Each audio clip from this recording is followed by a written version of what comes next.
Buenos días, buenas tardes, buenas noches, estimado oyente. Está aquí un día más escuchando su podcast de preferencia, Al Chile Así Pasó. Hoy es viernes, otro viernes más. Estamos aquí reunidos para hablar de un tema histórico bien interesante. Hoy estamos aquí otra vez para volver a hacer un episodio pregrabado. Ya es el último según nosotros. Esperemos y sí. Esperemos y sí. Esperemos y sí. Aquí estamos. Otra vez, ya estoy recuperado de mi alergia. Les dije que no tenía COVID, hijos de su chingada madre. Pero bueno. Para cuando ustedes estén viendo esto, probablemente Alberto ya no esté con nosotros. No es y también hoy es un día muy especial, porque hoy cumplió 100 años el señor Echeverría. Es hoy. El señor Echeverría ya ¿Sabes, güey? El día, güey, que se muera Echeverría, voy a subir un video. Hay que hacer fiesta, güey. No. Hay que hacer una fiesta, güey. Voy a subir un video, ese fragmento de The Office, güey, cuando se quema la oficina. Que sale Michael ahí de que, oh my god, está sucediendo, mantenga la calma, mantenga la maldita calma. Eso, güey, lo voy a subir. Pero sí, la población de México a lo mejor algo como cuando se murió Margaret Thatcher, que salían todos de que se murió la bruja. Sí, quién sabe. Va a pasar. Ese día van a liberar todos los archivos de la vieja sucia. Probablemente. Pero bueno, como toda la semana estoy aquí con mis dos colegas y amigos de la licenciatura, con Pau. ¿Cómo estás, Pau? ¿Qué onda, Alberto? ¿Qué onda, Yoshi? Pues ya listos para otro día de podcast pregrabado, pero pues con mucho amor, mucho cariño, con estos productos artesanales que le venimos manejando, llamado Al Chile Así Pasó. Y pues al 100, estamos con todo. Mientras haya café, nada nos faltará. Ya ves, güey. Y también me encuentro con mi colega y amigo Yoshitaka López. ¿Cómo estás, Yoshi? Un gusto, Alberto. Ya sabes, como siempre, grabando estos episodios pregrabados, porque primeramente ya esta semana, si todo sale bien, ya estaremos retornando, pero como decimos, todo es incierto hasta que se pruebe todo lo contrario. Y bueno, comentar igual de que ya prácticamente es el último episodio pregrabado, si no me equivoco. Y bueno, Echeverría cumplió 100 años. De hecho hoy es el día que estamos grabando, el Blue Monday. Que en teoría es como que el lunes más triste. Entonces pues igual es como que quién sabe cómo voy a salir este episodio. Pues ya ves. ¿Cómo se llama eso? Y pues nada, pues a darle este episodio que no sé qué es exactamente, porque le dimos un montón de ensayos a Jaiba. Dimos bastante material y no sabemos qué eligió, así que pues vamos a darle. Sí. Spoiler, le elegí un trabajo mío. Pero bueno, sigue tu madre. Ya para los siguientes se van a hacer los ojos aquí. Pero bueno, ahora después decir, comenzamos. Fierro.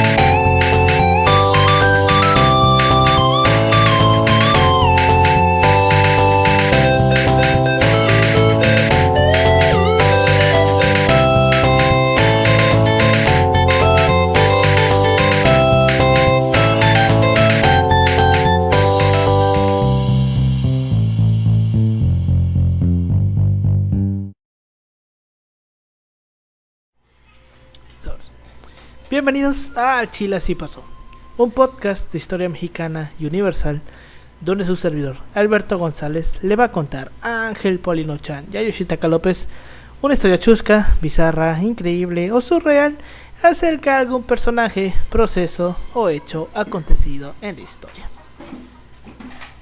Hoy vamos a ver un episodio que se va a conjuntar mucho con otros episodios que ya hemos hecho, pero aquí lo vamos a ver de una manera más general y con una manera más, ¿cómo decirlo?, más profunda, porque hoy vamos a develar la respuesta de esa pregunta que todos nos hemos hecho, y es ¿el PRI fue una dictadura?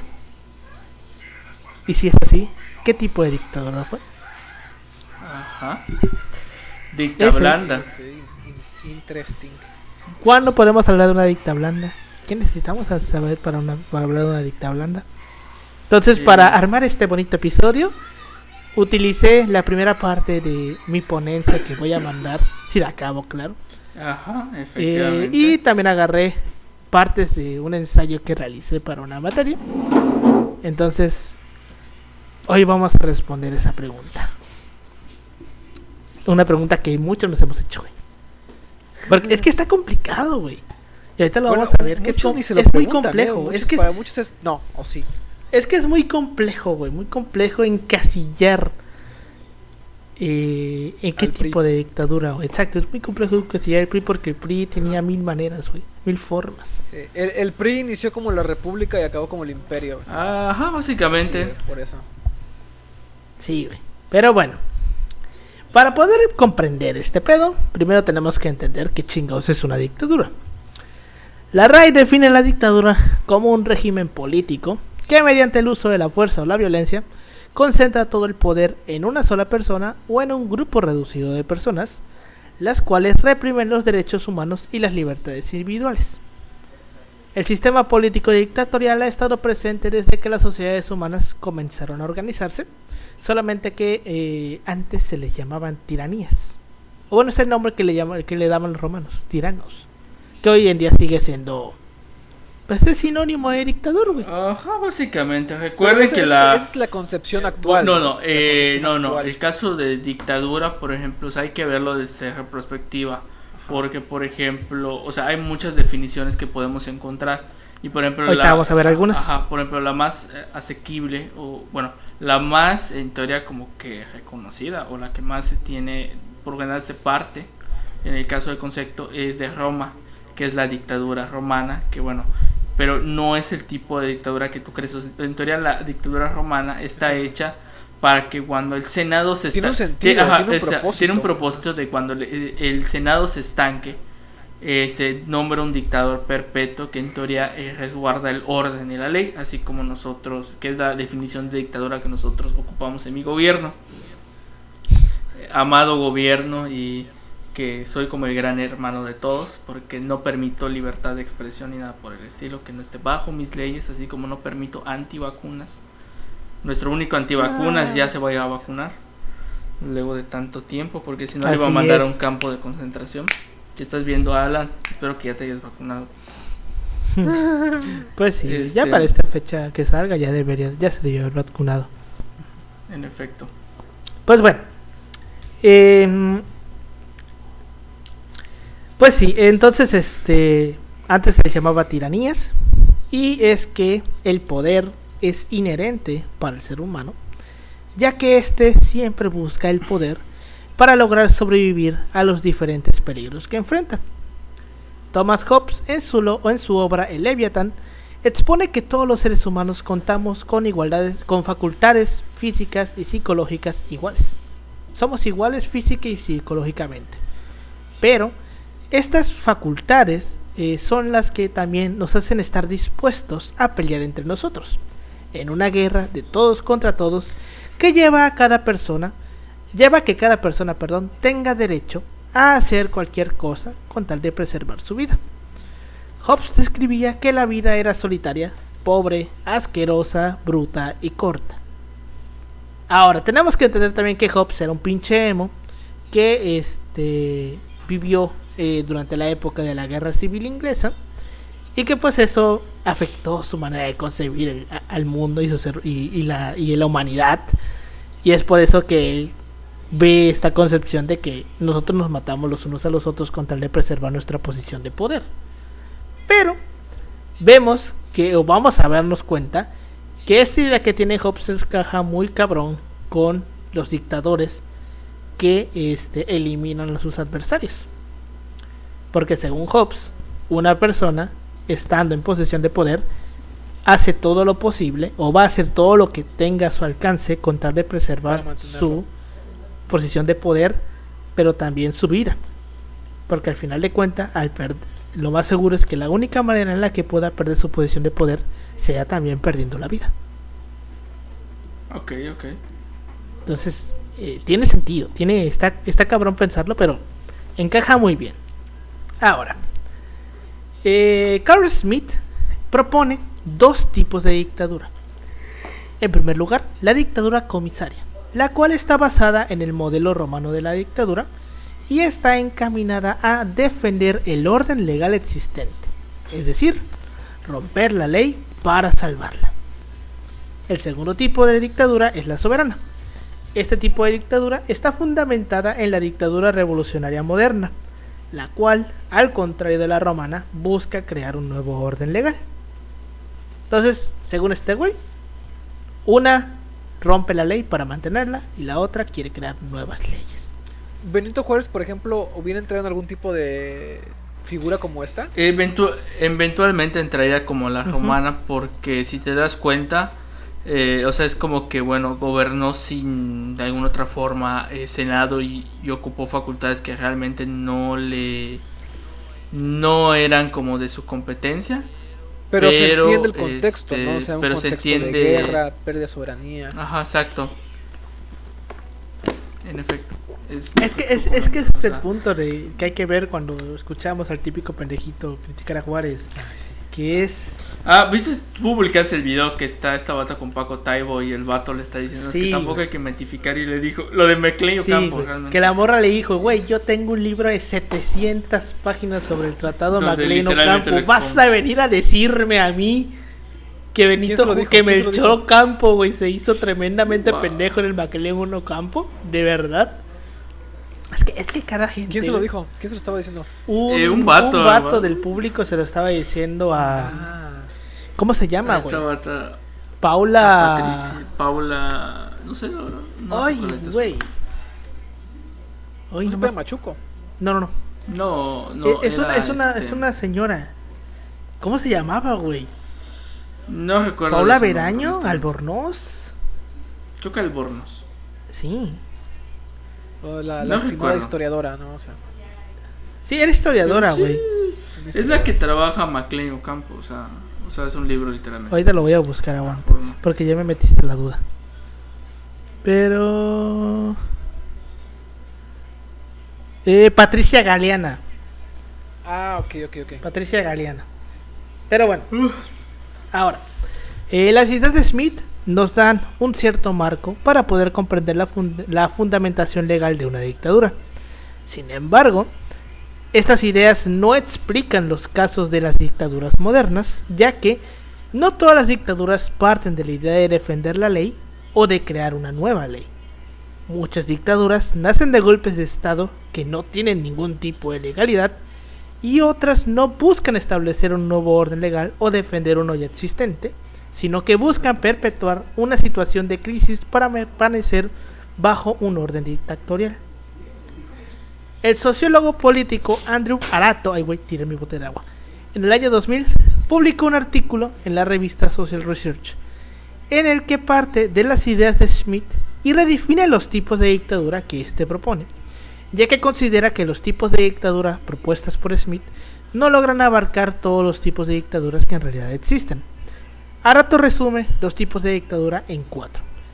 En primer lugar, tenemos la dictadura protectora o constitucional, la cual es aquella que busca proteger la ley ante un estado de emergencia, o como lo podría ser una guerra civil, un golpe de estado o el surgimiento de guerrillas que busquen derrocar al gobierno. Entonces, aquí como dato, en México hay esta figura legal que solo el presidente de la República puede evocar con la autorización del Congreso de la Unión, que es el artículo 29, que se le otorga amplias facultades al presidente de la República. Esto no significa que eventualmente pueda ser un dictador como tal, porque hay limitaciones en el papel legal, como evitar de alguna otra forma agravar a ciertos grupos específicos o agraviar, a minorías. O sea, hay como que ciertos puntos, pero esta figura legal surge en algunos países en casos de crisis específicas. Es como la figura de excepción, ¿no? Ajá, es como un estado de excepción prácticamente. Pero sí, de aquí se retoman ciertos aspectos autoritarios, pero que tienen un sentido con el fin de salvaguardar el orden de la nación. Es que todo estriba en que, decía alguien, o sea, la dictadura puede ser legítima, o sea, Mira, el hecho de que una persona tenga esas amplias facultades no quita que tengan legitimidad, no nada más legal, pero sino legitimidad por parte del contexto que se está viviendo. Es que mira, te digo, ahí evocando a la gran obra de Yoshiki Tanaka, que bueno, la evoca en Teginga Eigetsu, en toda su obra literaria. O sea, él lo que hace es que aborda realmente estas problemáticas y te explica realmente que la dictadura es un gobierno viable a corto plazo. Ajá, A largo, exacto. a corto plazo es viable sencillamente porque se logra hacer un reformismo eficaz, a diferencia de la democracia. La democracia esencialmente es algo bueno, pero la democracia lo que Es le a pasa largo plazo, ¿no? es a largo plazo. Es como lo dice Bodino, realmente ningún tipo de gobierno es malo. El problema es quién ejerce ese poder. Y en medida que ejerce el poder se puede pudrir el fin o la medida en que sea tan eficiente el gobierno. Esto es lo que termina fracasando al final en los gobiernos democráticos. Y eso explica por qué se han estancado de alguna otra manera las democracias liberales. Porque sencillamente no hemos reformado. La dictadura de alguna otra manera es un gobierno más. Eso siempre hay que entenderlo. Es un gobierno. Ahora, esto no es una apología a la dictadura, claro que no, sino que estamos tomando en cuenta que bajo el modelo, por ejemplo, romano, o sea, ellos decían, modelo romano, por ejemplo, es como que vas a tener todas estas facultades extraordinarias por cierto tiempo. O sea, se contemplaba un tiempo determinado para una situación determinada. En ese sentido, ese modo de gobierno que estás teniendo es legítimo, porque tiene un sustento, vaya. En efecto. O sea, no estamos diciendo que venga Pinochet y no.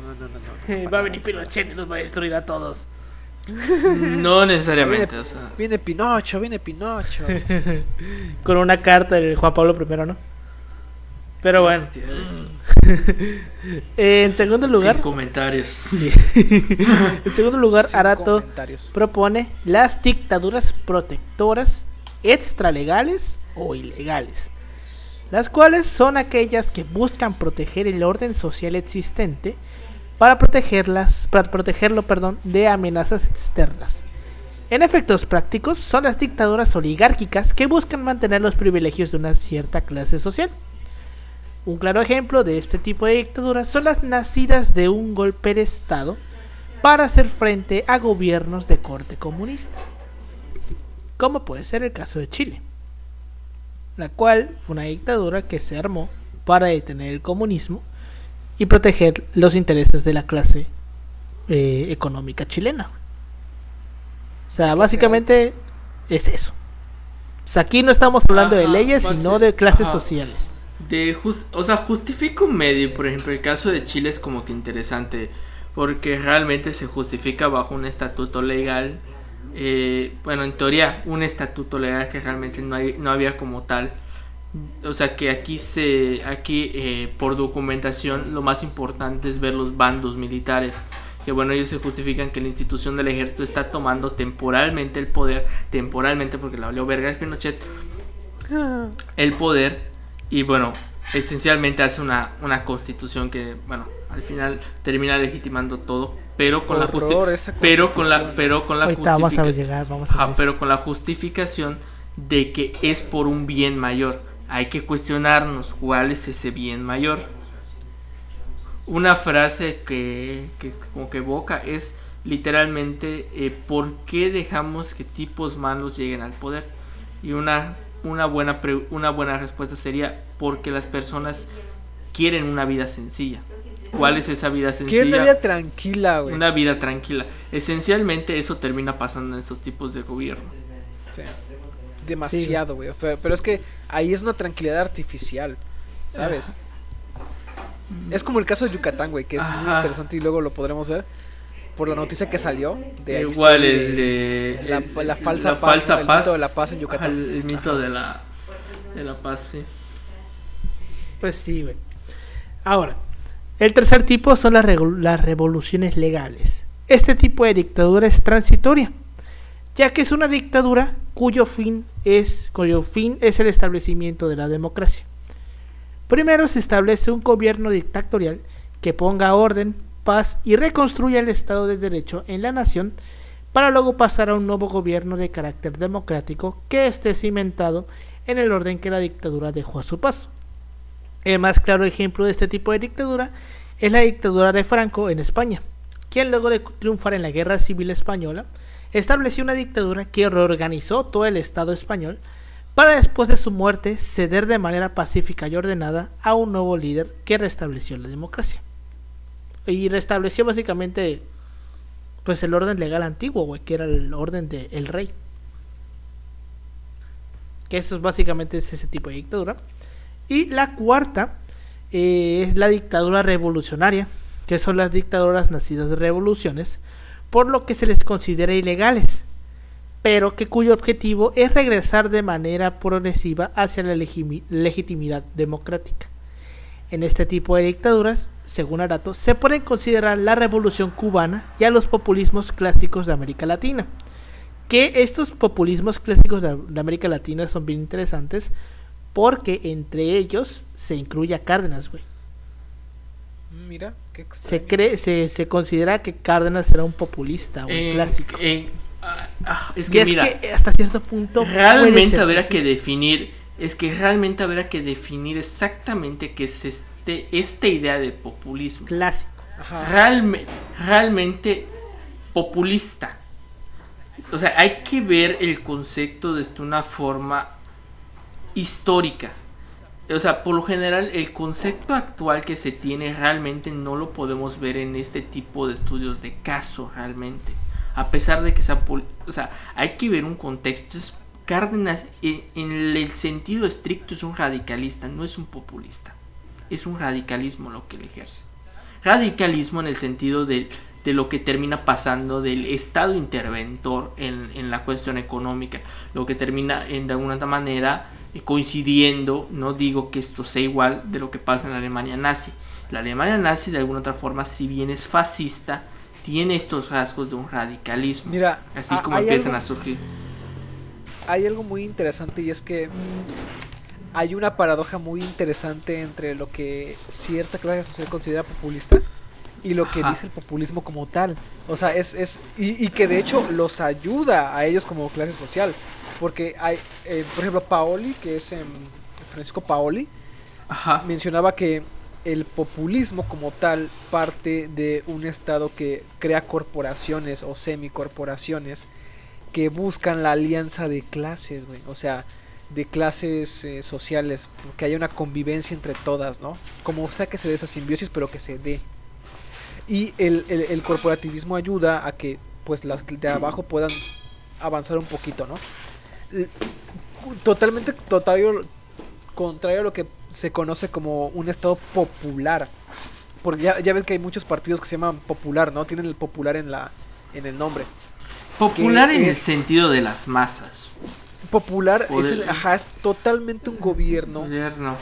Donde la clase social dirigente sea la de abajo.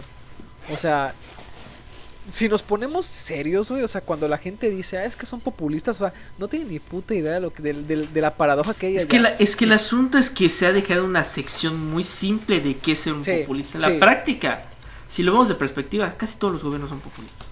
Exactamente, si porque ver, todos tienen esta simbiosis entre clases sociales, güey. O tratan de que convivan. Eventualmente es el asunto, o sea, es como tal este aspecto, o sea, es que hay que ver si el concepto de el análisis político correcto. O sea, por lo que tiende a pasar es que pinches libertarios usan el concepto muy vano para justificar ciertos aspectos de fobias comunistas que ellos tienen. Realmente en la práctica el concepto va más allá de cuestiones banales como las que ellos plantean.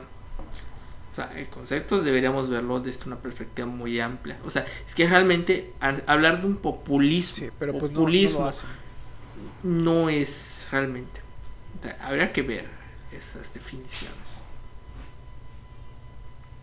Sí, es que es muy complicado, güey, definir el populismo sin caer ¿cómo se En llama? un discurso. Sí, Ajá. ¿Cárdenas podría haber sido populista? Pues sí, en el Posiblemente sentido de que fue con él que también siguieron creándose las corporaciones que luego, de las cuales el PRI luego echaría mano. Se buscó hasta cierto punto que no hubiera una lucha de clases, por así decirlo, o sea, que se mantuviera cierto tipo de colaboración entre ambas, o sea, no, desde ese punto de vista podría decir Yo que sí, abogo más sí, por un populista. radicalismo, pero pues como dices, sí entraría dentro de un análisis así. es un tema muy complejo, güey. Pero en ese sentido, todos los gobiernos del mundo, o sea, los que conocemos del mundo más o menos Del mundo conocido, ¿no? chido, ajá, del mundo chido, occidental, si lo prefieren, pues son populistas, güey. Casi todos, güey. Es que te digo, güey, es como un tema muy complejo, güey. Porque dar una definición concreta, güey, es muy meterte en la difícil, boca sí, de sí, un sí. lobo, güey. O sea, es complicado. Estas son aproximaciones, o sea, por ejemplo, la que da Paoli es una aproximación. Para un caso en particular, por ejemplo, que es el de Yucatán, pero Pero bueno. Continuando con este pedo. Francisco Miró Quesada, en su artículo La dictadura como dominación política, comenta y explica cómo se organiza el uso arbitrario del poder a través de lo que el politólogo alemán Karl Lowenstein denomina la autocracia. Quesada nos expone 3 tipos de gobiernos dictatoriales y cómo cada uno de ellos usa de manera arbitraria el poder. En primer lugar, expone el caso del gobierno militar, el cual, como su nombre indica, se compone enteramente de militares, los cuales acceden al poder mediante un golpe de estado y derrocan al gobierno anterior. La ideología que da forma a un gobierno militar generalmente es conservadora, en algunos casos reaccionaria y fascistoide, pero también se debe tomar en cuenta que una junta militar puede ser reformista e incluso revolucionaria. El poder militar, inherente al gobierno militar, tiene su base en el uso de la fuerza y es parte del poder del Estado, ya que es uno de los elementos de él, pero también un poder que está al interior de otro poder. Este poder se sustenta en la absoluta obediencia, obediencia al líder. Quesada compara este poder con una congregación religiosa, ya que el líder es aquel que da órdenes y mandamientos a los feligreses. O sea, hace lo que mis huevos digan.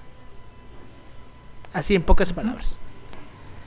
El segundo... el de qué horas son las que usted quiera, mi general, ¿no? Exacto. ¿A quién le decían eso? ¿A Echeverría, no? Pancho Villa me parece, ¿no? No, güey. No, a ver. Era- O Carranza. O era López Mateos. O era Carranza. No, güey, no. Era López Mateos, güey. A ver, no, Vamos a miento, googlearlo. ¿era qué horas son las que usted quiera, señor presidente? Sí, era López Algo Mateos, así. ¿no? No creo, güey. O a Ordaz. Espérate. No me acuerdo, güey. Creo que era López Mateos. Siento que venía de un general, Siento que era de un general. No, yo recuerdo que no. Es la que usted diga, señor presidente. ¿A quién se lo Espérate. dijeron? ¿Eh? A ver, espérate. Fue alemán. Creo que fue Espérate, alemán. espérate. Creo que fue alemán. Puede, sí, seguramente. Espérate. Suena lo suficientemente hijo de puta como para que le dijeran algo así. Sí, porque alemán se creía dueño del mundo. Pero bueno, en lo que Yoshi lo busca, el segundo tipo de gobierno dictatorial es la dictadura cívico-militar, una variante de la dictadura militar tradicional, pero que posee una particular forma de gobernar, ya que adquiere autonomía y tiene características... No se le atribuye a Porfirio ¿En Díaz. serio? Sí. Bueno, esto dice que a Porfirio Díaz. Tiene dice. sentido. También. Se le atribuye a Porfirio Díaz en la que preguntar la hora a su interlocutor le respondió la que usted quiera, señor presidente. Ah, cabrón. Bueno, en fin. ¿Qué tan lameculos eres, no? Sí. ¿Qué nivel de lameculos la que usted quiera, señor presidente? Sí, es a Porfirio Díaz. Pues sí, Y tiene Pero sentido, quiero ser la verdad. gobernador, señor presidente. imagínate, güey. Era Olegario Molino. Bueno, la principal característica de este tipo de dictadura es la existencia de una alianza entre civiles y militares, la cual, según Quesada, puede originarse de varias maneras.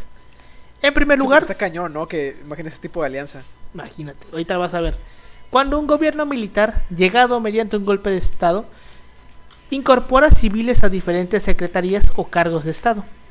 Un ejemplo es la dictadura militar que derrocó a João Goulart en 1964 en Brasil, la cual, después de deponer al anterior presidente, incorporó técnicos y profesionistas a diversos ministerios del Estado. Y la segunda es cuando un gobierno civil se convierte en un gobierno dictatorial mediante un golpe desde el palacio, que está más cabrón.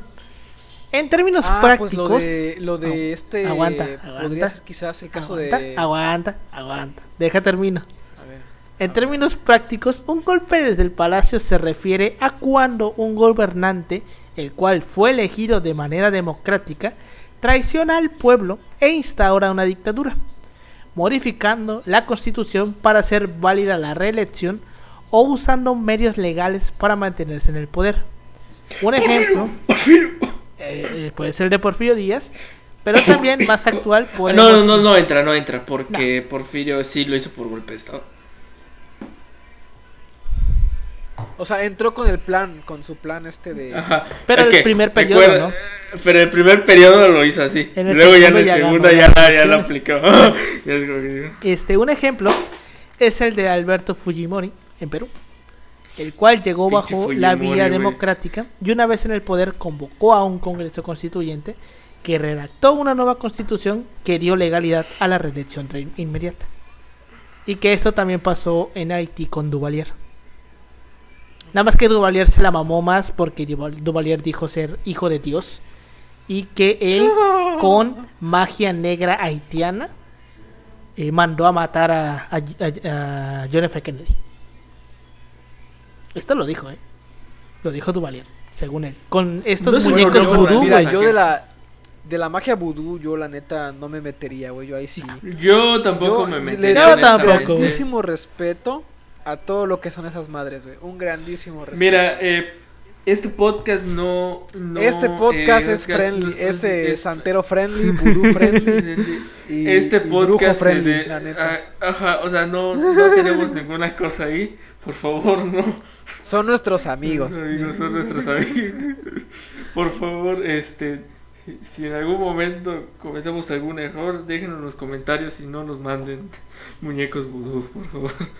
No, es que sí, dicen que sí está pesado todo ese tema ahí en Haití y la neta. En Yucatán igual. En Veracruz, güey. No, o sea, como anécdota, en la casa, en el terreno donde construyó mi abuelo, la casa, pasaban cosas muy raras y al final tuvieron que sacaron 16 muñecos vudú. O sea, por eso no me meto con esas Será cosas. El sereno, pero nosotros decimos, ¿sabes qué? A ti te respeto. Perfecto. Porque cualquier cosa, mejor no nos metemos en esos asuntos. Sí. Ya verás. Ahora, el tercer tipo de dictadura es la dictadura institucionalizada. Y aquí vamos a aumentarnos en un tema profundo, la cual es llamada así ya que está revestida por una institución que generalmente es un partido político o el mismo Estado. Las dictaduras institucionalizadas, según Quesada, pueden ser de dos tipos: totalitarias o autoritarias. Ejemplos de dictaduras institucionalizadas totalitarias pueden ser la de la Unión Soviética o la Alemania nazi. Pero fíjate que es interesante porque ellos son como que muy específicos cuando dicen es que esto es una dictadura proletaria, ¿no? O sea, ellos te lo dicen desde ahí. Uh-huh. O sea, esta madre es eso. En el caso de la URSS. El caso, o la de Cuba, por ejemplo, pero ahí hay algo muy interesante que difiere con las demás, con estas demás formas de gobierno, y es el hecho de la autodeterminación. Por ejemplo, Cuba, que se le tacha siempre de ser autoritaria, que tiene sus tintes, porque obviamente los tiene. Como dijimos la vez pasada, puede que tengan un sentido, y es el de protegerse a sí mismo como Estado nacional. Sin embargo, fuera de eso, ellos, sus formas de representación fueron por plebiscito. O sea, la gente en comunión, toda ella eligió su propia forma de gobierno, la reafirmó y poco a poco ha ido pues perfeccionándola y participando en ella. Entonces, ahí sí hay una, como que se quiebra el pedo un poquito. En efecto. Y por otro lado, un ejemplo claro de la dictadura institucionalizada autoritaria, según Quesada, es el caso del PRI en México. La institucionalidad de estas dictaduras no es autónoma de la voluntad del líder, como sucede en una democracia. En el totalitarismo y en el autoritarismo, esta institucionalidad es más formal que real, ya que está limitada por la voluntad del líder. Entonces, las formas, ¿no? El PRI tenía todo un boato, o sea, ¿sí? Era toda una serie de reglas no escritas y de... Podemos hablar de que son realmente una corporación del Estado. Era una corte también, güey, o sea, te pones a pensarlo un poquito, era una corte moderna. Los diputados eran cortesanos, o todos eran cortesanos del presidente. Bueno, de hecho, cierto punto podemos hablar que sí. Ahora, aquí es donde ya vamos a empezar a conectar con los capítulos de La Guerra Sucia, con el capítulo de por qué siempre gana el PRI. Porque aquí ya vamos a... Vayan a verlos. Es muy importante que los vayan a ver para que entiendan en plenitud aquí. Porque bueno, creo que en el episodio de por qué siempre gana el PRI, veíamos más que nada al PRI desde esta forma de los sindicatos.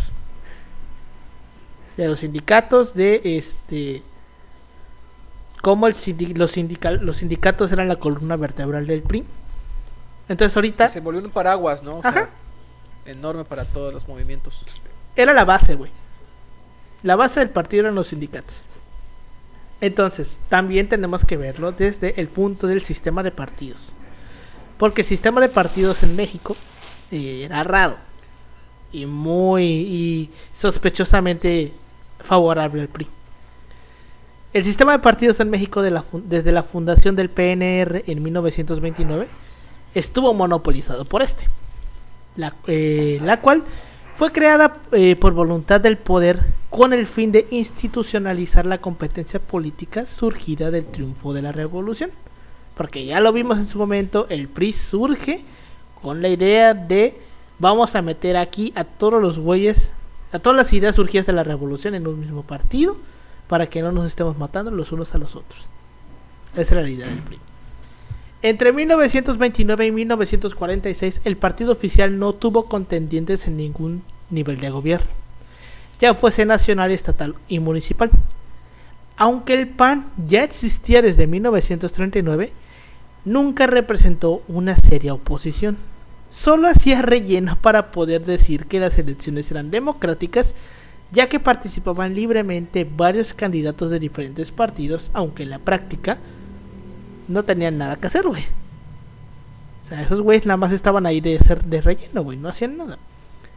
En las pocas ocasiones en las que el PAN o cualquier otro partido político tuvo opciones reales de ganar, se recurrió al fraude electoral o a la intimidación. Un ejemplo claro de esto se vivió en la elección presidencial de 1929, donde se enfrentaron Pascual Ortiz Rubio por el PNR y José Vasconcelos Calderón, que Dios lo tenga en su santa gloria, por el Partido Nacional Antireeleccionista. Esta elección es recordada como uno de los fraudes electorales más importantes en la historia reciente de México, ya que José Vasconcelos y muchos de sus seguidores documentaron varios de los elementos acontecidos en el día de la elección, como el control total o parcial de las urnas por parte del gobierno y el PNR, y se llegaron a denunciar más votos por Ortiz Rubio que la cantidad de personas en la lista nominal en ciertas poblaciones del país. O sea, en un pueblo de 300 personas votaban 400 por Ortiz Rubio, güey. Mira, no preguntes cosas de viejas más. Viejas mañas. No preguntes estas cosas, Jaiba. O sea, Jaiba, en México siempre ha sido una democracia, todos votan como todos votan bien. Estas cosas no Pues, pasan. y algunos se emocionan tanto que votan 2 veces. Exactamente, eso es pues, lo que que pasa. Y algunas piedras toman nunca- vida, güey, no se seas levantan a mal votar, ¿no? pensado, no seas o sea, mal Jaiba, pensado, Jaiba. no digas esas cosas, que esos son ¿cómo se llama? Estás, ¿cómo se Perjuicios, llama? ¿no? Difamando. Estás difamando al PRI. No debes decir Ellos solo esas se cosas. difaman. Ahorita el PRI ya está muerto, güey. Ellos Ya solo puede se hacer lo que difaman, quiera, güey. ¿qué más? Es juego. Ya lo sé. güey. Obviamente, Ya lo sé, güey. obviamente no hay agentes de la Dirección Federal de Seguridad interviniendo esta grabación. No, para nada. Obviamente Pero no bueno. los hay. Además, también se registraron ataques, amenazas de muerte e intimidaciones contra el propio Vasconcelos y sus partidarios. La creación del PRI por el régimen postrevolucionario no solamente tuvo el propósito de que fuera un medio para ganar elecciones y legitimar el ejercicio del poder, sino también para integrar bajo su dominio a las masas, cuya organización se volvió de suma importancia en un marco de corporativismo político de tipo estatal. Por medio del partido oficial se impulsó la organización de los trabajadores mediante la incorporación o creación de sindicatos, a los que el gobierno reconoció y autorizó para tener un carácter monopólico de intermediación con el objetivo de crear un mecanismo de representación política que neutralizara los elementos conflictivos entre las clases y grupos y entre estos y el Estado, cosa que vimos en el punto pasado, que es el tema de los sindicatos, que lo pueden ir a ver en Porque siempre gana el PRI. Ahí hablamos muy extensamente del rollo de los sindicatos. Esta relación corporativa entre trabajadores y el gobierno por intermediación del PRI, como ya vimos, les permitió a los dirigentes sindicales incrustarse en la estructura organizativa del partido, con el fin de hacer funcionar la rara mezcla de representación de intereses en su seno. El sector obrero, con base en su fuerza y sus habilidades políticas de sus líderes, llegó a convertirse en una parte del partido, lo cual posibilitó que obtuvieran importantes puestos de poder en forma de candidaturas para los congresos federales y estatales, además de candidaturas para gobernaturas y municipios. De hecho, vean la ley de Herodes, porque realmente es ahí es donde ajá, o sea, porque realmente ahí sí muestra, creo que es la más fiel de ver, sobre todo a la época de cómo funciona realmente el PRI. O sea, cómo es este punto de destapar candidatos. Y una vez que lo destapen, realmente es el candidato que va a ganar realmente el partido. O sea, sobre todo, no se acuerdan la llamada que le hacen a el jefe de... No, al jefe sí, es que no sé cómo se llama ahí. Pero cuando le dicen, cuando le llama el general... Ajá, no sé, el pedo es de que le llaman al mero del... Creo que es el secretario de Gobernación del estado de Michoacán. Creo que es donde está el vato. El pedo es de que le marcan y le dice que quién es el candidato, porque en teoría él iba a ser el candidato. Y le dicen, no, usted no va a ser el candidato. Y ya destaparon al candidato real. Y le pregunta, pero mi general, ¿es verdad? Y le dije, mire, he estado muchos años acá. Y una vez que se destapa aquí, él va a ser el candidato y no se puede cambiar. O sea, ese está el punto de cómo funcionan estas artimañas. O sea, sí, güey. Y es como que... Véanla si no la han visto. Es como que de culto. Una gran película, güey. Pero bueno, en suma, corporaciones sindicales fueron compensadas con los productos del intercambio político, entre los que se destacan empleos estables, salarios indexados a la inflación, servicios públicos para zonas populares en franco crecimiento y concesión de espacios públicos a los diferentes dirigentes gremiales en los órganos tripartitas de diversas instituciones gubernamentales relacionadas al mundo laboral. A estos beneficios aún hay que agregar el compromiso que adquirió el Estado mexicano de aumentar de manera permanente los puestos de trabajo que dependían directamente de él, y que al final terminó haciendo que terminara colapsando el pendejo sistema económico, güey. Que fue lo que pasó en el 82, güey. Que ya... Ajá, base. Que hasta el propio Estado tenía una empresa para hacer bicicletas, güey. Es que el problema como tal es que realmente, si se pone realmente en una perspectiva general, no es malo de alguna otra manera generar estos tipos de empresas estatales. El problema es cuando estas empresas se vuelven un problema. Por eso es como que muy importante, en la medida de lo posible, equilibrar la economía, liberalizar, pero con cuidado.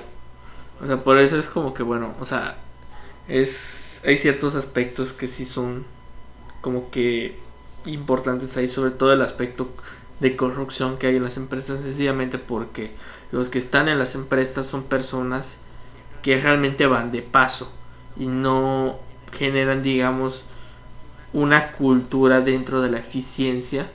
Sobre todo esto pasa mucho con la burocracia de servicio, como suele pasar por ejemplo en una empresa privada donde hay otro tipo de filosofía.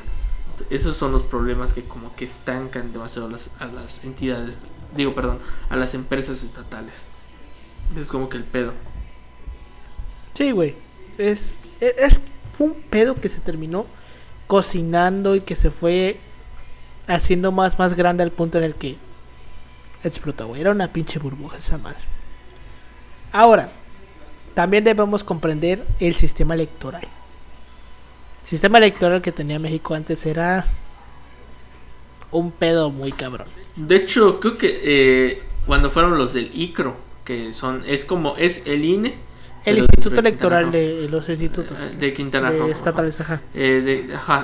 O sea, realmente es algo que decía uno de los directivos, es que realmente le preguntaba: ¿ustedes creen que antiguamente podía llegar una persona con 300 credenciales de elector a votar? Obviamente evocaba en los tiempos cuando la Secretaría de Gobernación organizaba las elecciones. Antes era muy común hacer esto. Hoy en día, pues, o sea, ya no es tan ahorita sencillo. vamos a ver cómo cambió este pedo. Porque hasta antes de 1977 era extremadamente complicado poder crear un partido político, ya que al igual de los sindicatos se necesitaba la autorización del gobierno para poder crearlo. Este cambio se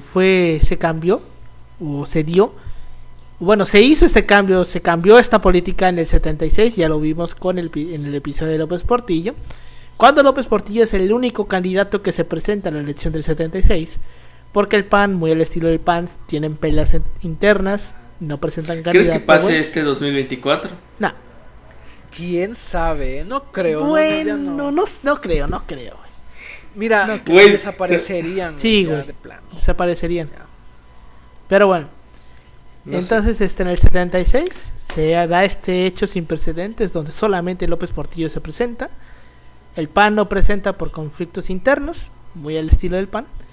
Mientras que los otros partidos que estaban ahí presentes eran partidos satélites del PRI, que eran partidos creados solamente para hacer ahí relleno. Y el otro partido que existía era el Partido Comunista, que no tenía registro, porque evidentemente no se lo daban al Partido Comunista. Porque si se dan cuenta, el Partido Socialista sí tenía registro, pero el comunista no. ¿Y por qué? Porque socialismo y comunismo no son lo mismo. El comunismo es una forma más radical del socialismo. Es por eso que el Partido Socialista sí tenía registro, porque hasta cierto punto era tolerable. Ya los comunistas no. Para los que todavía dicen es lo mismo, no. El socialismo hasta cierto punto sí plantea convivencia con clases acomodadas, o sea, sí plantea cierto tipo de simbiosis que pueda generar pues dinámicas favorables para ambos grupos, ¿no? Desfavorecidos y favorecidos. El comunismo no. El comunismo es de que otra forma total de estado, ¿sabes? Como que es otro pedo, güey. Es la forma extremista. Sí, es otro pedo. Reorganízame el estado. Sí. Por eso es que el Partido Comunista no tenía registro. Entonces, ante esta inédita situación, López Portillo, ya como presidente, promueve una reforma electoral, la cual, entre otras cosas, aumentó el número de diputados federales a 400 y 100 de estos serían otorgados como cuota de representación, lo que hoy conocemos como los plurinominales, que básicamente la idea de los plurinominales es equilibrar el Congreso de manera de que ningún partido tenga la mayoría absoluta, en teoría. Bueno, es que realmente, esto Jaiba nos los comentaba, de que bueno, esta forma estaba hecho realmente para ayudar a los partidos de minoría, porque por lo general el pinche PRI, pues, es el pinche PRI, eso tenía Sí. toda la La mayoría. idea del partido plurinominal es, con que tú consigas un cierto número de votos, ya tienes derecho a tener un diputado, aunque no hayas ganado una elección. Pero con el simple hecho de tener un cierto número de votos, ya tienes un derecho. Con el simple hecho de que mantengas el registro, güey, ya tienes derecho. Ajá. De ahí se está Vean agarrando al el pinche PRD, PRD. con todas sus fuerzas, güey. Al Chile, güey. Pero bueno. Entonces, con todo esto, los partidos políticos que mantuvieran el registro tendrían representación en el Congreso, lo que estaba comentando. Y no hace falta enfatizar que, aunque los partidos políticos de oposición tenían presencia en el Congreso, no amenazaban en absoluto la hegemonía priista. O sea, ni en pedo tenían oportunidad de hacerles frente, pero ya estaban, aunque sea. Antes no estaban, ahora sí. No hacían nada, pero ahí estaban. Y eso ya era un pinche avance muy cabrón. Pero cabroncísimo. Bueno, esta reforma también permitió la creación de nuevos partidos políticos. Esto con el objetivo de evitar un escenario similar al del 76. Los partidos que obtuvieron su registro fueron el Partido Comunista Mexicano, el Partido Socialista de los Trabajadores, el Partido Demócrata Mexicano y en el 82 el Partido Revolucionario de los Trabajadores, y en el 85 lo tuvo el Partido Mexicano de los Trabajadores. Porque antes era el Partido Revolucionario de los Trabajadores y este es el Partido Mexicano de los Trabajadores. No es lo mismo. ¿Sabes a qué me recuerda esto, güey? Me recuerda a esta película, no sé si la han visto, de los Monty Python. La de La vida de Brian. No sé si lo ubican. Bueno, es una película muy blasfema. Que Define blasfema. Espera. Cuenta la historia de un niño que nació en el pesebre de al lado de Jesús. Ajá. Y que lo confundieron y pensaban que él era Jesús. Entonces, en esta película de la vida de Brian hay una escena. Ah, ya nos habías dicho. Hay Ya un- no sé platicado sí. de ella. A ver, ¿de qué era? No Hay una recuerdo. escena, güey, donde están en el Coliseo y hay unos güeyes, verga se escuchó, hay unos güeyes, hay unos güeyes que Se ve el micrófono, son, es el micrófono. Ese micrófono. Sí, ese micrófono. que micrófono, son dice. la organización anti-romanos, antirromanos o algo así se llama. El frente el frente antirromano de Judea, algo así se llamaba. ¿Qué pedo, güey? Algo así se llamaba. Es una organización ficticia, güey. El punto es que no, son güey, 4 pero güeyes. no, fíjate que Y eso uno se ficticio, no pelea creo con que uno, sí, güey, y un vato dice, pues yo voy a crear la nueva y verdadera Federación antirromana de Judea. Así, güey. Eso Pero- me recuerda. Es como los. Como en la es ley que- de Herodes, es güey. como En la ley de Herodes igual está ese episodio.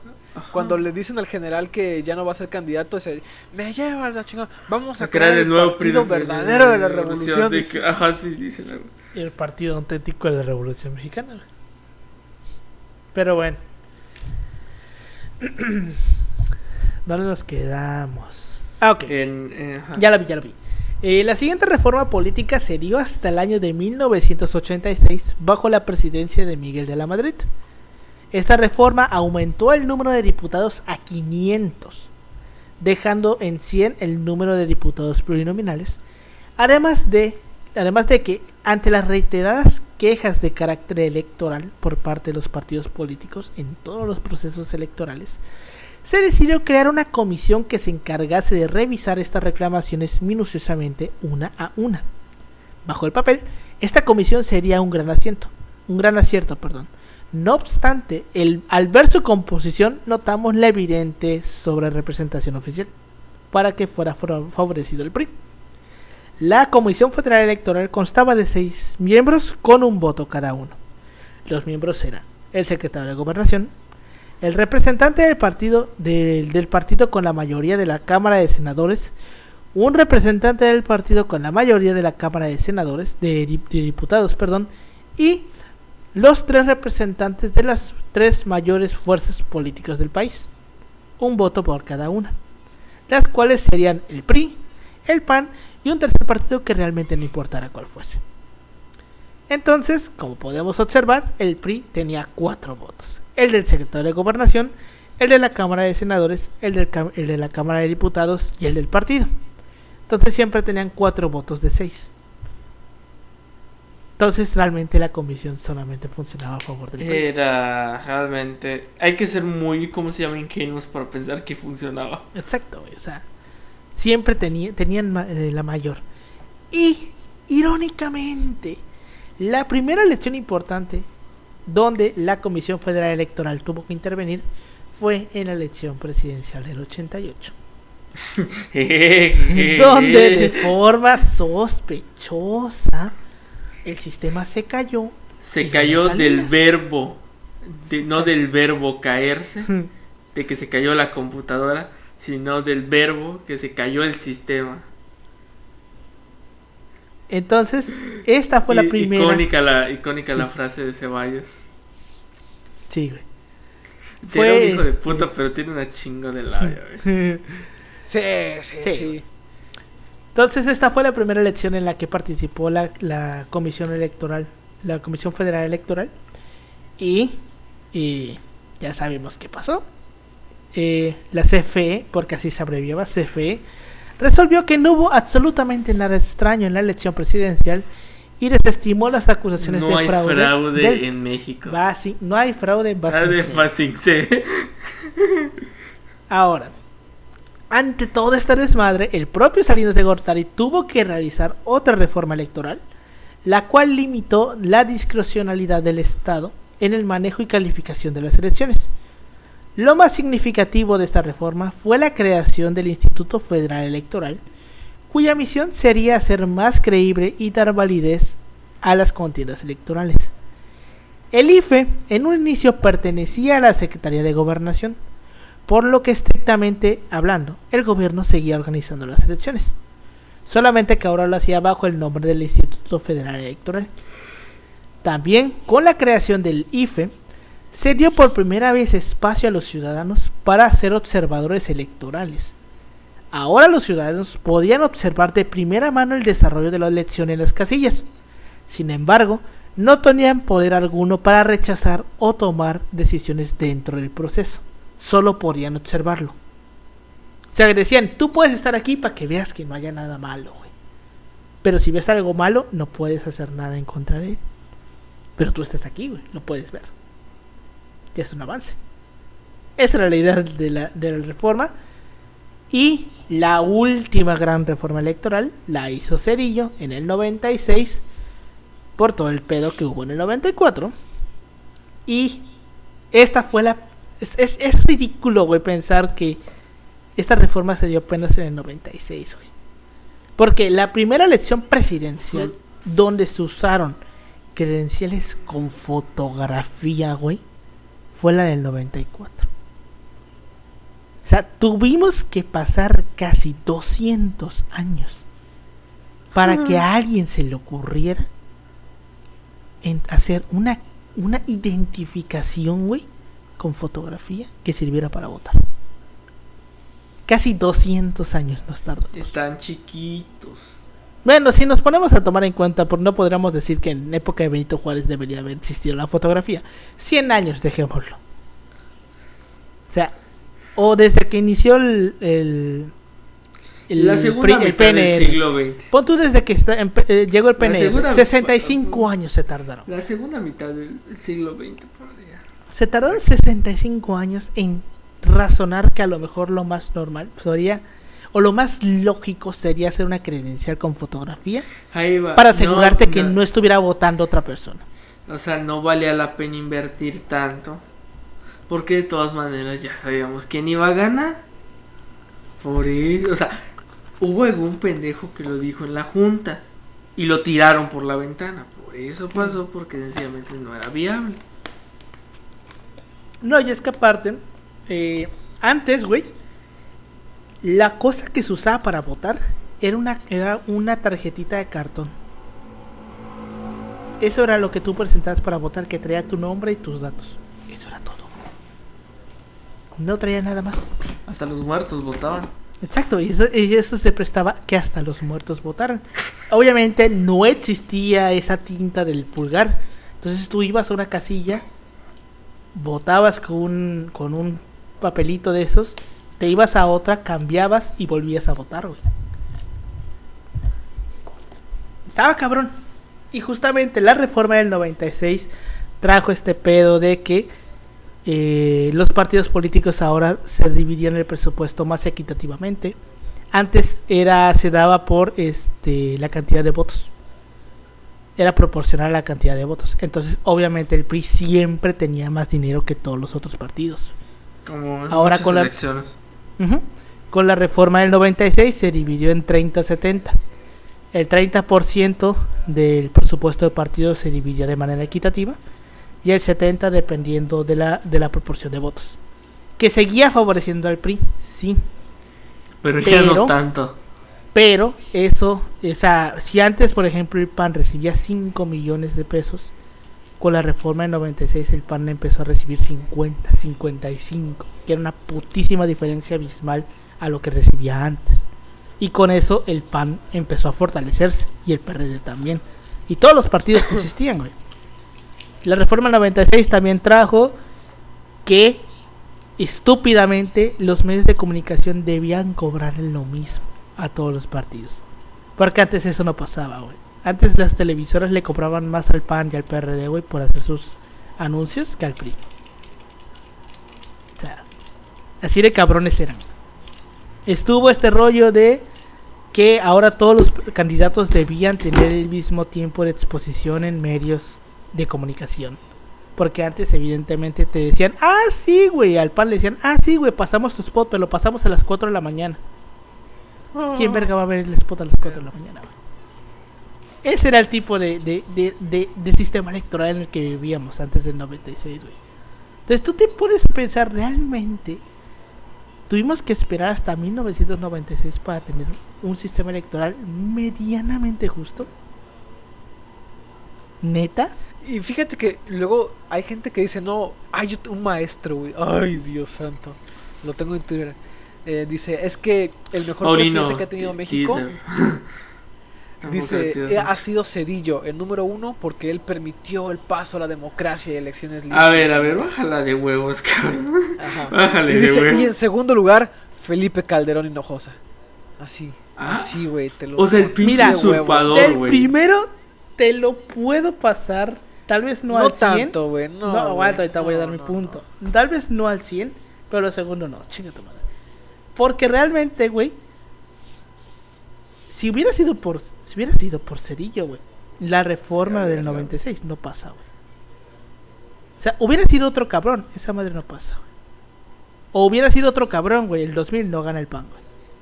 Primero se meten en un pedote, güey, casi guerra civil, güey, antes de dejar que gane el PAN. Hay un pedote ahí porque que decían que para ese momento el PAN y el PRI ya eran muy parecidos. Dicen, era hasta natural que se pudiera dar esa transición, porque ya eran muy parecidos. Es que mira, te voy a explicar algo. Cuando empieza el pedo del 88, todo el pedo que pasa con el Frente Democrático Nacional y que gana el PRD, si tú te das cuenta es después del 88 cuando el PAN comienza a pegar, güey. Porque al año siguiente ganan la primera elección en Baja California. Ajá. Y te empiezas a dar cuenta que el PAN cada vez va ocupando más espacio. Y el PRI, es lo que aguanta, de y el PRI no está haciendo nada para evitarlo. ¿Por qué? Porque el PAN como tal no representaba una gran amenaza para el proyecto de Salinas. Porque al final de cuentas el PAN en cuestiones del proyecto económico de la apertura comercial y las privatizaciones, el PAN no estaba en contra de eso. Fue por eso que el PAN y el PRI empezaron a tener como una relación más formal, porque realmente, aunque por lo menos en el aspecto económico, tenían la misma ruta. Pues te digo, ya eran algo muy parecido. Ajá, ya eran más o menos parecidos, no eran exactamente parecidos, pero ya tenían visiones similares. Unos iban a la iglesia y los otros no. Y es por eso que justamente ahí, y es que también tenemos que tener en cuenta que el PAN apoya al PRI en el 88 cuando el PAN decide no meterse a la controversia que presenta el Frente Democrático Nacional. O sea, al final ¿qué fue el lo PAN... que dice Ceballos? Bueno, el discurso de Ceballos es épico en ese sentido, o sea, épico de la justificación, vaya. Bueno, como lo dijo Bartlett que en este fraude, de que dijo, ¿cómo se llama? De que realmente hubo ahí un amaciato. Un acuerdo entre el PRI y el PAN, güey, para que el PAN no apoyara al Frente Democrático Nacional. Coincidencias. ¿Qué pasa después? Tú lo estás diciendo ahorita, Jaiba. Empieza a ganar terreno a partir del 88. Coincidentemente el PAN. Y también comienza este pedo de la persecución contra el PRD, güey. Porque el PRD sí era contrario a todo lo que Salinas quería, güey. Y es por eso que el PRD no figuraba. Es hasta que llega Zedillo, güey, que ya el PRD comienza a agarrar fuerza. Y es justamente por la reforma del 96. Porque permite que el PRD tenga más maneras de llegar a la gente. Y es que también en este rollo de, tanto en la elección del 88 como en este acuerdo que llega el PRI y el PAN para las reformas de Salinas, es que se crea esta figura de la mafia del poder. Ahí nace, güey. La mafia del poder ahí nace, güey. Y todavía se reafirma más con el Fobaproa. Porque el PAN apoya al PRI, güey, en el Fobaproa. Bueno, y el que se pone en contra nada más es el PRD. De ahí va, ¿cómo se llama? La enemistad entre Calderón y Obrador.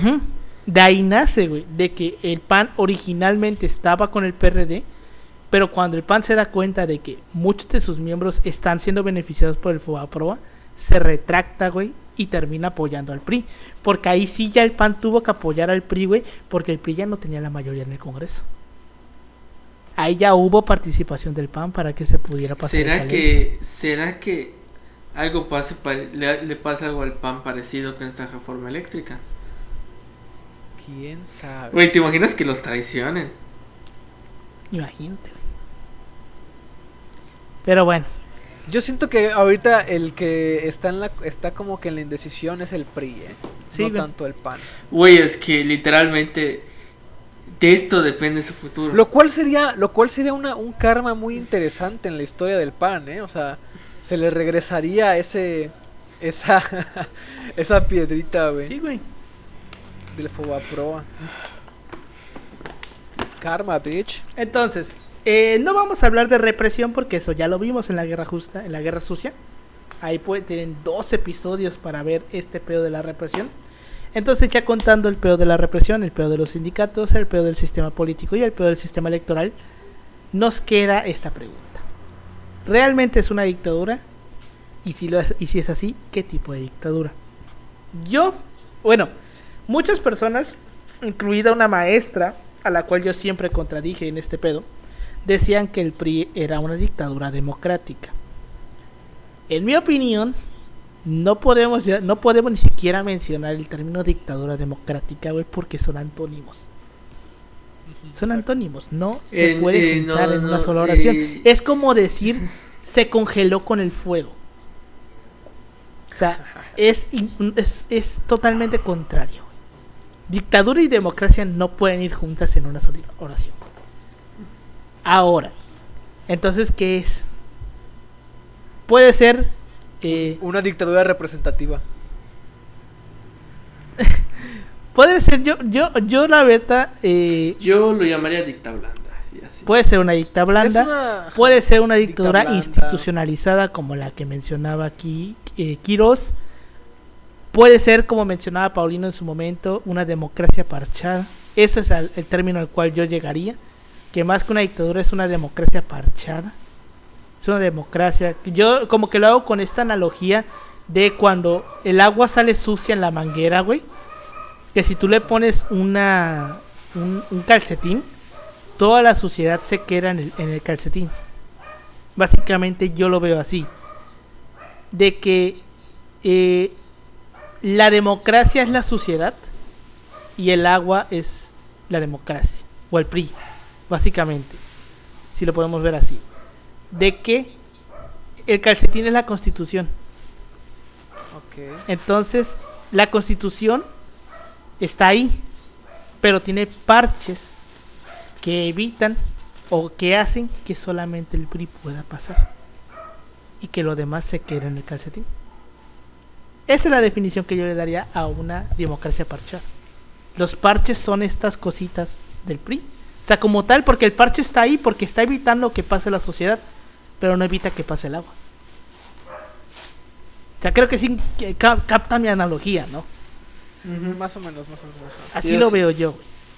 Entonces aquí la pregunta es, ¿qué tipo de dictadura es?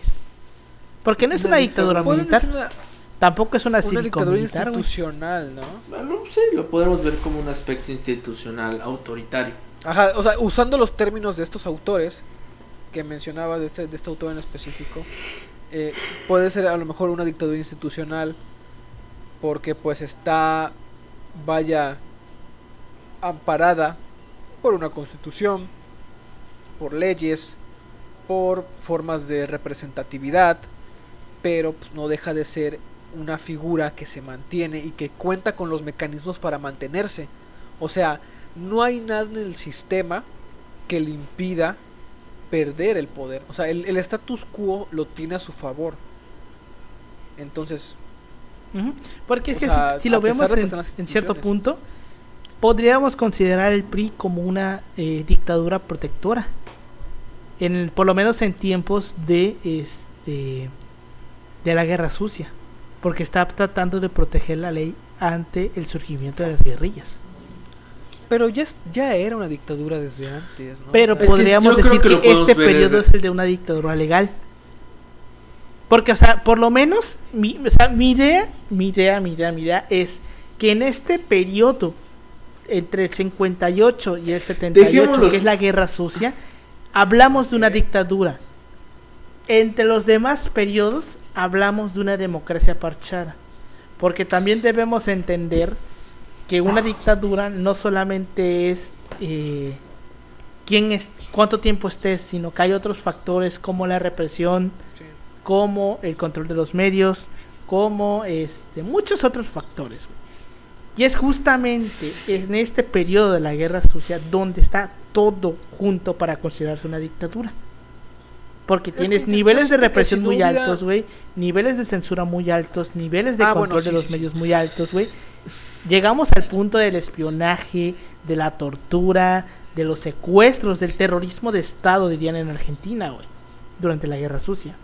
Pero ya después o antes de la Guerra Sucia, sí están, pero no son tan fuertes ni están tan presentes. Por lo cual yo no llegaría a considerarlo como una dictadura. Porque aunque están, sí, pero son muy en menor medida y casos muy aislados. Mira, yo creo que un mejor análisis sería verlo como una dictadura institucional autoritaria y no verlo como un totalitarismo. Y no, o sea, no roza en un totalitarismo, realmente es un autoritarismo si lo queremos ver desde una perspectiva. Porque por la institucionalidad como tal, si vemos los orígenes del PRI, es un partido que eventualmente surge en un contexto, en cuando Calles forma el PRN, si me equivoco, luego Cárdenas eventualmente, o sea, si hablamos como tal la creación del PRI, a partir de ya Ávila Camacho y ya Miguel Alemán, o sea, ya podemos ver que hay un institucionalismo como tal, podremos ver el aspecto dictatorial en el sentido, o sea, de que si hay una legalidad que permite esa dictatorialidad dentro del, o sea, el partido ejerce esa función, que es tu analogía del calcetín, de, bueno, esta democracia parchada. Eso es lo que genera este aspecto dictatorial, tal vez lo podamos ver desde esta perspectiva institucional, y un autoritarismo en el sentido de que el Estado ejerce un poder un poder, digamos, sobre ciertos grupos, sobre ciertas personas. Con facultades amplias. Con facultades amplias. O sea, el punto de que hablamos de que era un presidencialismo que hoy cualquier presidente quisiera tener. O sea, tal vez si lo vemos de esta perspectiva. Y que estas partes se exacerbaron durante la Guerra Sucia, porque si no hubiera habido Guerra Sucia, de todas formas los elementos que componían a este PRI ya hubieran seguido. Pero el hecho de que estuviera el pedo del comunismo y todo eso lo exacerban, hace que se quiera como que defender a sí mismo y se potencia todavía toda esta parte, las partes negativas, ¿no? La represión, la tortura. Pero si no hubiera habido eso, probablemente estos mecanismos de poca participación por eso yo lo planteo como un autoritarismo, en el sentido de que la autoridad está para salvaguardar a la nación. O sea, el partido salvaguarda a la nación. Por eso un pensamiento contrario, como son las guerrillas, justifican el hecho de que el ejército, o en este caso la Dirección Federal de Seguridad, actúe sobre lo que actúe y ejerza las prácticas que practicó. Entonces, yo me iría por ese análisis. ¿Es una dicta blanda? Sí, es una dicta blanda, pero tiene rasgos de igual de un autoritarismo, tiene rasgos de un institucionalismo y tiene rasgos de, pues, efectivamente de una dictadura. Es que lo mexicano siempre se caracteriza luego por ser muy bizarro con sus cosas. O sea, como encasillas al PRI es algo muy... También yo vería otro análisis regional, los caciques regionales. También, sí. Yo lo vería más desde un punto que el PRI fue transitando entre diferentes tipos de dictaduras dependiendo de la época. Se fue adaptando, obviamente. Se fue adaptando, güey, y fue cambiando de tipo de dictadura.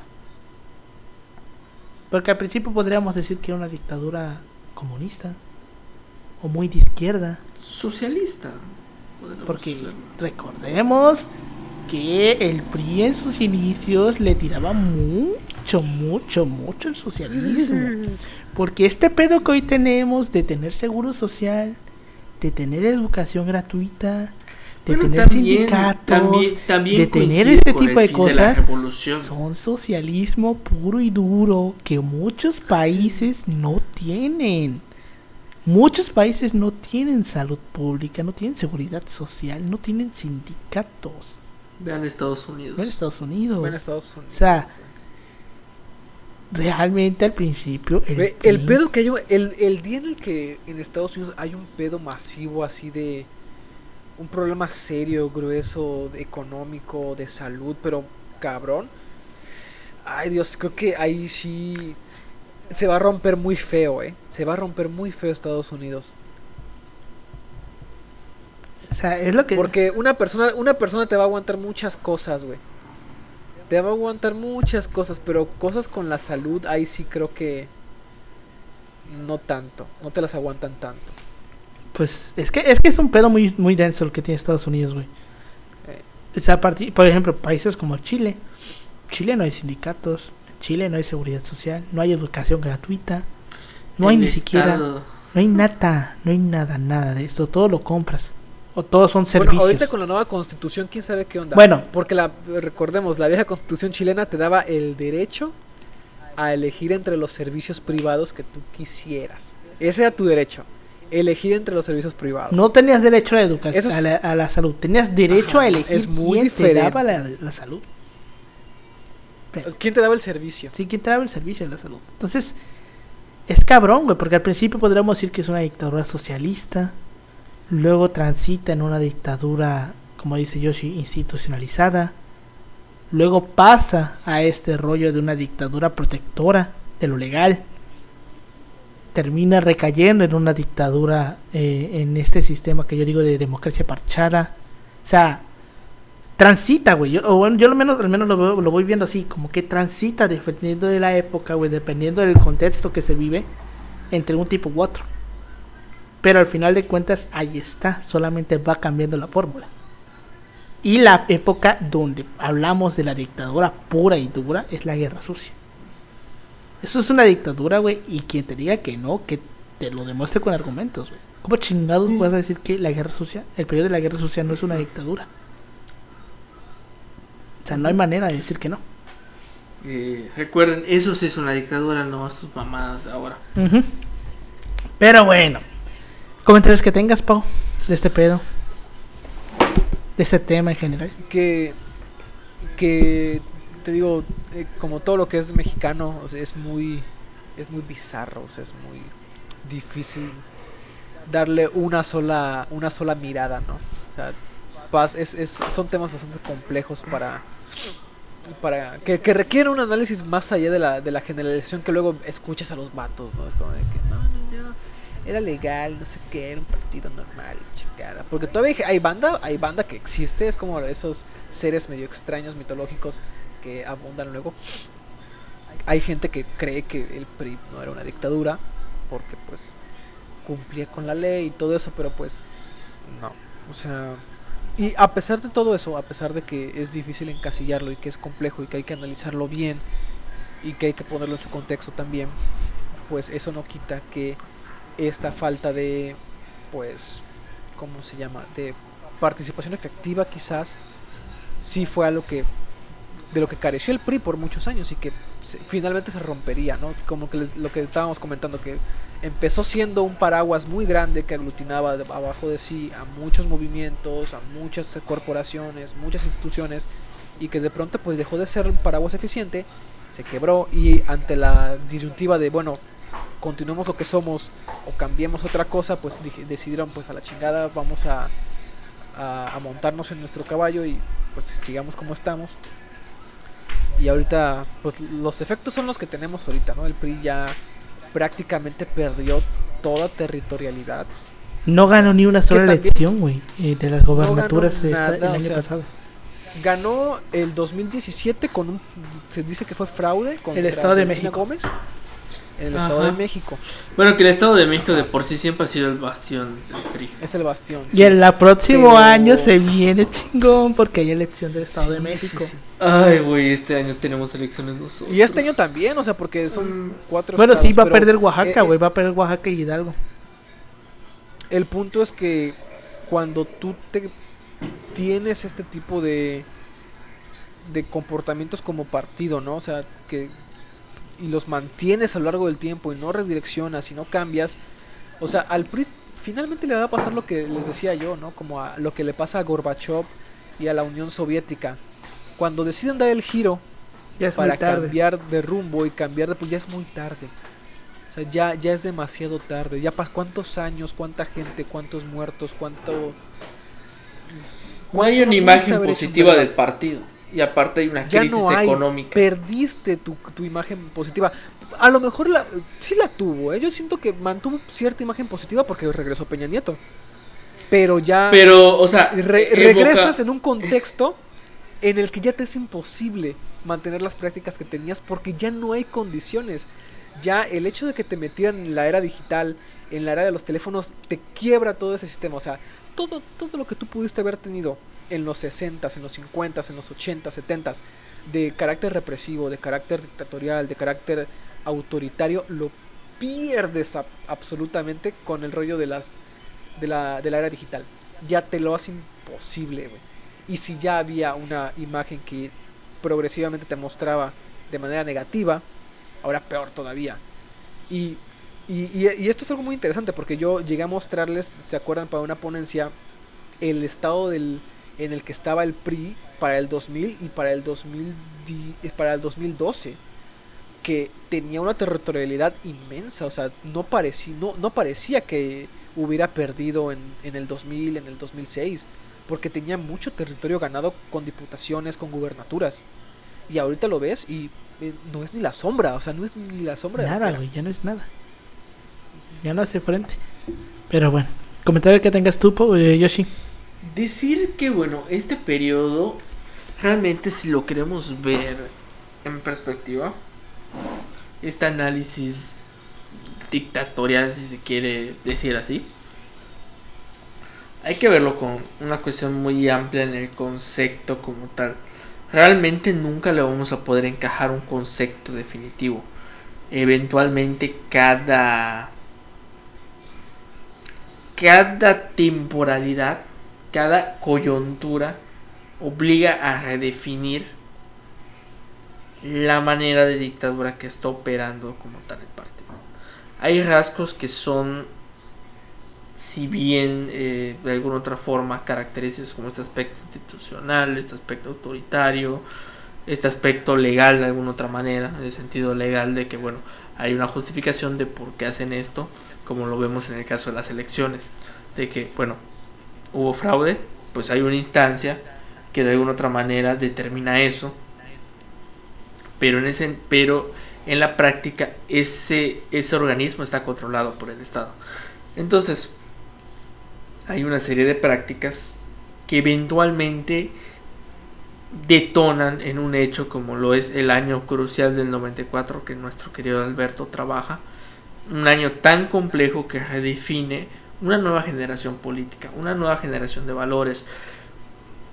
Y bueno, evocamos al nuevo siglo con Fox y bueno, esta idea de internacionalmente de que México estaba dando pasos hasta una democracia, a ver cómo de alguna otra manera la democracia, este sentido de una democracia libre, realmente era todavía una apabullante si lo queremos ver en el caso de, bueno, con la creación del Instituto Federal Electoral y bueno, el fraude que se hace en 2006, hasta cierto punto de que realmente la democracia no es algo perfecto, es algo que se va construyendo. Y en México, como un país que no tiene esa experiencia previa como lo tienen otros países, es normal que surjan ciertos aspectos y entiendas por qué la gente está harta de este sentido de democracia liberal. Este punto de imponer es que la democracia liberal es el sistema perfecto, no lo es. Dejémonos de engañarnos, no lo es. Porque sencillamente es un proceso que es tan largo y que es tan tedioso y permite generar otros tipos de gobierno. Lo personal que más quisiera que los países fueran de una anarquía, en el sentido de una anarquía en donde todos tuviéramos acceso a todo, pero obviamente eso es utópico, yo lo digo, este sentido de gobierno se va dando por cuestiones históricas. Eventualmente el punto de las dictaduras es como que de todo lo que pasa en un sistema de gobierno, eventualmente llega a pasar en distintos lugares. En México la ha pasado, tal vez no de la misma manera que han pasado ciertos países latinoamericanos como lo puede ser Chile y Argentina, pero eventualmente de este análisis del sistema de gobierno encontramos estos puntos coyunturales en la historia institucional y la historia democrática, en la historia del gobierno de ciertos países del Estado prácticamente. Entonces como que este punto que nos deja ver, ¿realmente el PRI era una dictadura? Sí, es una dictadura, pero es una dictadura con sus propias características. Sí, no podemos generalizar. Sí, o sea, si ustedes dirían el PRI es una dictadura, ¿qué tipo de dictadura? Depende de la época y del contexto. Así lo podríamos dejar. Sí lo era, pero depende de qué parte de la época priista hables. Efectivamente. O sea, no podríamos, o sea, porque que también es muy fácil decir la dictadura, pon tú, Argentina, Chile, todos los países sudamericanos eran dictaduras. Ajá. Pero ¿qué tipo de dictaduras eran? Ese era el punto. Porque una dictadura varía. Y por eso también cierta profe, cuando decía que la dictadura era el sistema político de América Latina, no, porque no hay dos dictaduras iguales. Y las dictaduras, como ya lo vimos, tienen sus diferencias. La afirmación es correcta parcialmente, pero le falta contexto. Pero le falta contexto. Sí, porque esto yo lo reflexionaba un punto. Porque uno podría decir, hoy en día, si quitamos la parte de Venezuela, toda la América Latina son democracias. O repúblicas federales, si lo podemos ver así. Y lo sabemos, ¿por qué? Porque todos tienen los tres puntos de la República Federal: un ejecutivo, un poder legislativo y un poder judicial. Y sin eso no puede haber una República Federal.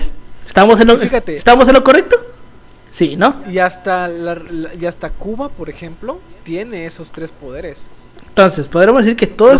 Es diferente la forma de organización, pero los tienen. O sea, variarán a lo mejor los nombres, un poquito cómo se organizan, pero en general están esos tres poderes. En el caso de las dictaduras no podemos generalizarlo porque cada dictadura es diferente. La dictadura de Chile y la de Argentina fue diferente, aunque ambas fueron militares. No tenían la misma forma de organización, no se movían de la misma manera, no hacían las cosas de la misma manera. Y ya ni hablemos de la dictadura de Brasil, de la dictadura de Bolivia, de la dictadura de Perú. Cada una era diferente y trabajaba de manera diferente, por lo cual si tú puedes decir, sí, todas son dictaduras, pero no puedes englobar a todas en simplemente son dictaduras. Se tiene que diferenciar entre todas estas, porque no son iguales, trabajan de manera diferente y funcionan de manera diferente.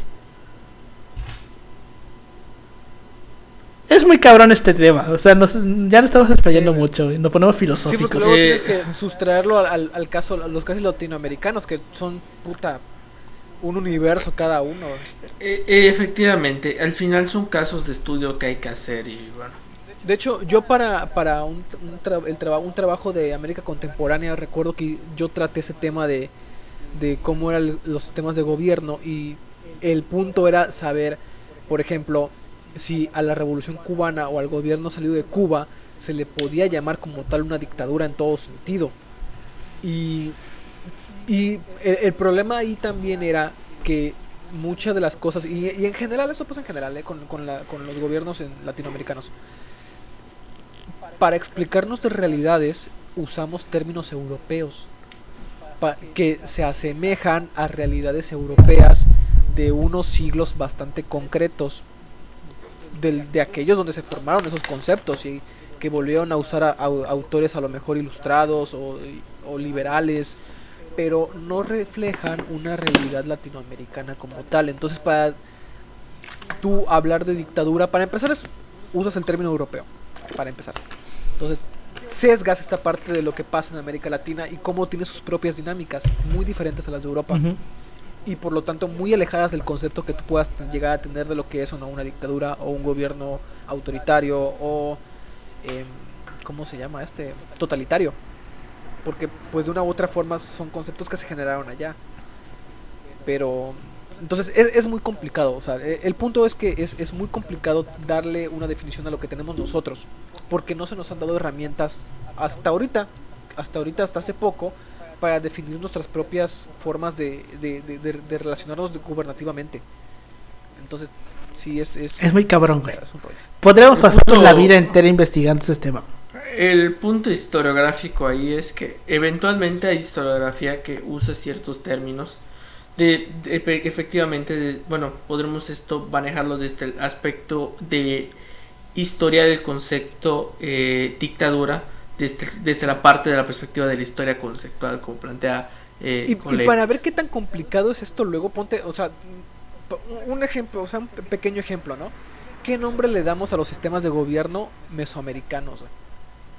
O sea, si te pones a pensar, muchos manejan todavía conceptos como que el imperio maya o el estado maya, y la palabra estado, la palabra imperio, la palabra ¿cuál otro les dicen? El reinos, pues son conceptos europeos para realidades europeas. No tienen un nombre propio, o sea, ahorita ya, o sea, pero son nombres como que medio genéricos, ¿no? Que se empezaron a usar ahorita para nombrarlos, pero como tal así son de reciente creación, por así decirlo. Hasta la misma palabra Mesoamérica es de reciente creación, de los 50, sí. Con el amor platónico de nuestro profe Kirchhoff, él acuña ese nombre de Mesoamérica por ahí de los 50.